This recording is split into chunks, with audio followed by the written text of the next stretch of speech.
Hello guys, good morning. Hello everyone. Good morning, good afternoon, good evening.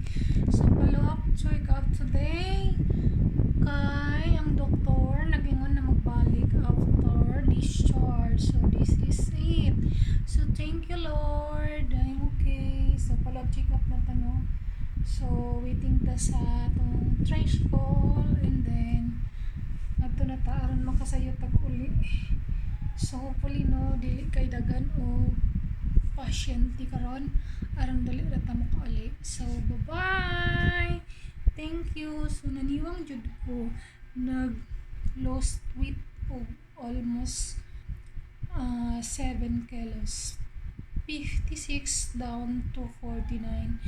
So okay naman para ano siya ba? Anang healthy bitaw na di na ta ma-high blood. So this is it, naka-ready na.